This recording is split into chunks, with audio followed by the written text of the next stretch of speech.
What's up, KAG? Kung minimum wage earner ka at may 500 pesos ka kada sahod, dapat mo ba talagang ilagay sa Bitcoin o masisira lang ang buhay mo? Kasi ginawa ko to at hindi siya motivational story. Pag-usapan natin. Let's go! Alam mo yung content na mag-ipon ka lang ng 500 pesos, yayaman ka sa Bitcoin. Medyo bullshit yun, di ba? Hindi dahil mali ang Bitcoin, kundi dahil hindi nila sinasabi yung totoong buhay ng minimum wage earner. Utang, pamilya, biglaang gastos, walang safety net. So sa video na to, hindi kita i-hype, i-real talk kita.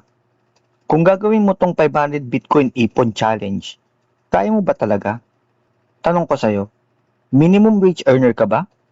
Gaya ng after sahod, ang natitira sa'yo is less than 1,000 pesos?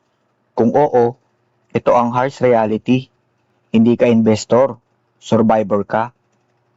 At kung survivor ka, ang 500 pesos hindi extra. Buffer yan. Sample, may 500 pesos ka. Option A, ilalagay mo sa Bitcoin. Option B, pang emergency mo, pamasahe, gamot, pagkain. Pag pinili mo si Bitcoin, ibig sabihin, wala kang fallback pag may nangyari. So paano ba to gawin ng tama? Hindi all-in 500 every sahod.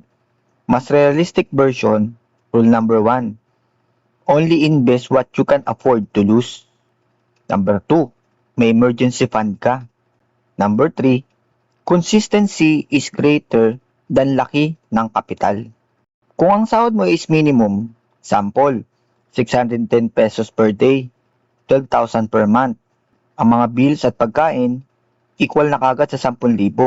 Ang natitira, 2,000 pesos. Dito papasok ang 500 pesos Bitcoin. Pero, hindi every sahod. Kahit once a month lang. Bakit? Kasi kailangan mong mag-survive. Kung may 500 pesos ka monthly sa Bitcoin for 4 years, ang total mo, 24,000. Hindi ka yayaman agad. At ito ang ayaw mong marinig. Kahit mag times 3 yan, 72,000 lang yan. Excited ka pa ba? Ito yung part na hindi mo nalalaman. Nag-ipon ka ng Bitcoin, tapos bigla, nagkasakit yung nanay mo, kailangan mo magbigay sa bahay, nawalan ka ng trabaho. Anong gagawin mo? Ibebenta mo yung Bitcoin mo, at minsan, talo ka pa. Ang kalaban mo dito, hindi market, yung buhay mo mismo. Kung kailangan mo ng pera bukas, pipiliin mo ba ang Bitcoin o pamilya mo? Hindi ko sasabihin na wag mong gawin, pero ito ang tamang framing. Hindi ito yayaman ka strategy. Ito ay discipline training. Sa 500 peso Bitcoin challenge, natuto ka mag-ipon, natuto ka sa volatility, natuto ka mag-commit ng long term. Ang mga weakness nito, mabagal ang growth, hindi emotional, high emotional stress, hindi bagay sa mga walang buffer o yung may extra money. Hindi pera ang pinaka-valuable dito. Kung kaya mo tong gawin in 4 years, iba na ang mindset mo. Bakit Bitcoin? Simple lang. Limited lang ang supply ng Bitcoin at may long-term appreciation potential. Pero ito ang hindi mo alam. Volatile siya. Pwedeng mangyari, nag-ipon ka ng 10,000 tapos biglang naging 7,000 na lang. Ano ang gagawin mo? Titigil ka o itutuloy mo? Ito yung tunay na test. Hindi pera. Psychology. Kung mali ang execution mo, ito ang mangyayari after 6 months. Titigil ka, mababurnout ka, o ibebenta mo rin. Hindi dahil may mali sa Bitcoin, kundi mali yung expectation mo.